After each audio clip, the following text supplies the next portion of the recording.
aquesta ronda d'entrevistes que estem fent en el Mirador Valencià i Bloc Actualitat, fa unes setmanes que vam entrevistar a l'alcalde de Benigànim, Juan Puigades, avui tenim així amb nosaltres al cap de l'oposició, portaveu del grup del PSPB-PSOE de Benigànim, José Ramón Bayá.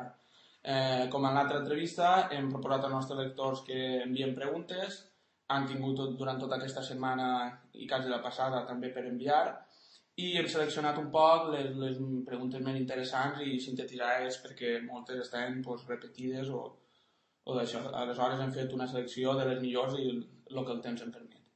I sense més d'això, anem a començar amb la primera pregunta. Primera és bona d'esperar. Anem a la primera. La primera és relacionada més amb l'actualitat, per això l'hem posat en la primera.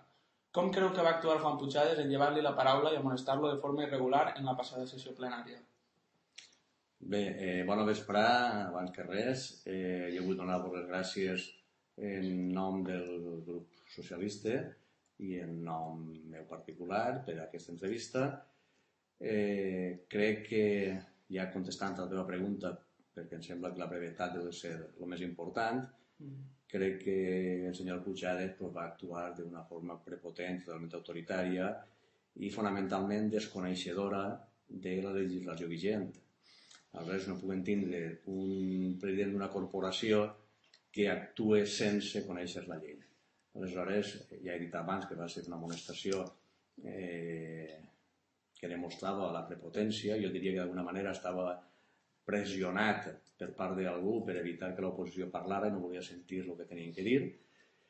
I després el tema que us he dit és que hi ha un article que és el 95.2 del reglament orgànic i funcional de les corporacions locals, que es diu el ROF, que explica molt clarament com té que actuar el president de la corporació per amonestar un concejal i arribar a demanar-li que abandoni la sala.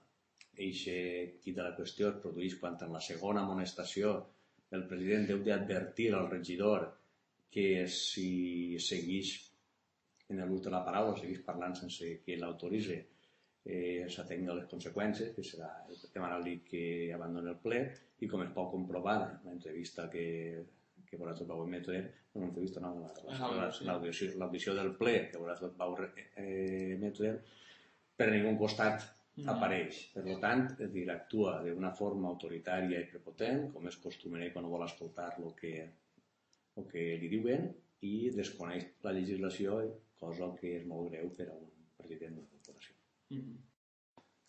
Bé, passem a la segona pregunta, que diu que en què es diferencia la seva gestió en la del PP de Benigànim en quant al poliesportiu, el centre de dia i l'auditori. Bé, jo no diria mai la meva gestió, perquè si tinc que agrair alguna cosa és el treball col·lectiu que s'ha fet en els 8 anys que han estat governant el grup socialista. Per tant, sempre parlarem dels treballs realitzats pel grup socialista, mai de la meva gestió, sinó de la gestió conjunta de tot. Les diferències són fonamentals des del punt de vista que nosaltres sempre hem tingut projectes de futur, en visió de futur, i el que està fent el PP és un projecte no actual, sinó mirant endarrere. Si mirem el centre de dia, nosaltres vam deixar acabat el que és l'obra. De fet, el senyor Puigades va signar en el mes de novembre del 2007 la recepció com a que estava feta l'obra, com a que estava acabat el centre de dia, no pot dir, per tant, després que no estava fet, i miraven el centre de dia com un servei social més per al poble, com un benefici més per al poble i per als nostres vells. Mai, evidentment, com un negoci que es té que, com a mínim, sufragar o guanyar diners, que és el plantejament que està fent el PP i el qual pensem que li impedeix tirar-lo endavant. En quant al complex esportiu, seguim dient exactament el mateix. Nosaltres plantegem un complex esportiu en 70.000 metres quadrats, en totes les instal·lacions esportives juntes, en subvencions pràcticament aconseguides per a poder-ho tirar endavant, projecte de futur, i el PP, el Partit Popular, diu que és massa ambiciós, el projecte i ho redueix a un afegitó als patis escolars que n'hi ha en aquests moments. És a dir, perquè tothom deu de saber que les pistes que anomenen com a part del complex esportiu són pati escolar, que el frontó és pati escolar, que la pista de bàsquet és pati escolar. Per tant, el trosset que van afegir és pa per avui i fam per a demà. És dir, no hi ha previsió de futur ni aquest complex esportiu perquè no serà mai en la vida un complex esportiu. De fet, l'horari era limitat, no? Perquè va ser una discussió de les que van tindre en la passada entrevista. Perquè ell deia, és que per matí no va ningú a fer esport. Doncs podria ser. Era un dels problemes que tenia aquesta ampliació del poliesportiu també. Sí, és que és un problema... Ampliació del poliesportiu per dir-ho d'alguna manera. Per dir-ho d'alguna manera. És un problema que ha existit sempre perquè, bé, ha sigut una qüestió de competències escola-ajuntament que des de que la Federació Valenciana de Municipis i Províncies va signar un acord en la Conselleria d'Educació per a utilitzar les instal·lacions esportives dels col·legis, centres educatius, fora de l'horari escolar per part d'ajuntaments o qualsevol altre tipus d'entitats locals, existeix aquesta possibilitat. Aleshores, tots sabeu que hi ha un cartell a la porta del costat del futbol pel cartell gran que diu Col·legi Públic Beata Inés, utilització fora de l'horari escolar per part del resto del poble en general. Més o menys diu això. Aleshores, seguirà seguint així, no? I si mentre sigui horari escolar no podrà utilitzar ningú aquestes instal·lacions perquè són espai escolar i pati escolar. Tindrà que utilitzar-se després de l'horari escolar per a aquelles persones que ho necessiten.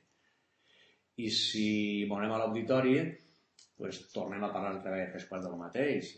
Nosaltres plantejàvem un auditori, projecte fet, per cert, que m'imagine, perquè en aquests moments portem demanant els projectes de l'auditori, projectes del complex esportiu, de fa in eternum, des de pràcticament des que estem a l'oposició, encara no han pogut veure quins són els projectes que tenen.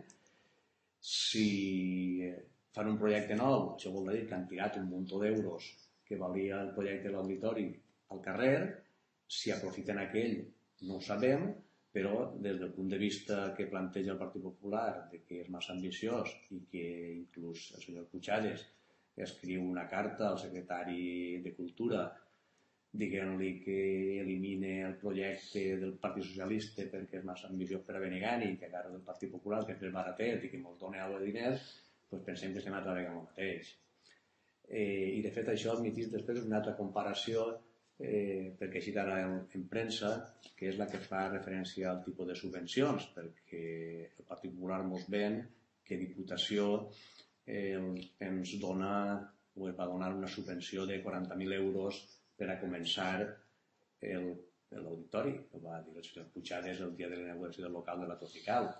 Ara, el curiós d'això és que per a Benigànim, un poble de 6.200 habitants, Diputació dona 40.000 euros i per a Genovés, un poble de 4.000 habitants, dona 500.000 euros de subvenció a la Diputació.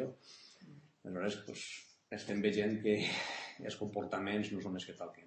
I en 40.000 euros, evidentment, ja vegeu el que es pot fer i quin tipus d'auditori es vol fer. Bueno, la segona pregunta em pareix que ja l'ha contestat en part, perquè era quines subvencions tenia el PSPB ja concedides per a l'auditori, el centre de dia o el complex esportiu, i perquè el senyor Puigades no para de dir-nos que no n'hi ha diners per a realitzar aquests projectes, o que són més ambiciosos en tot cas. Era més o menys... Sí, ja us he dit abans, és dir, nosaltres van estar en Madrid, el secretari general d'Esport, el secretari general d'Esport, parlant de la directora general d'Infraestructures, i tenien mig acords, evidentment, que a posteriori tenien que funcionar, en els quals n'hi havia fins a un 50% de possibilitats de subvenció del que pujava el complex esportiu. Després van tindre entrevistes en la Conselleria, en el secretari autonòmic de Cultura, David Serra, que era en aquell moment, que ara és vicesecretari del Partit Popular, no té aquest càrrec. Van presentar un projecte d'acord en totes les guies, en tota la normativa i en totes les exigències i adaptacions que per un poble com a Benigànim exigien a l'hora de fer un complex esportiu, i va haver un compromís també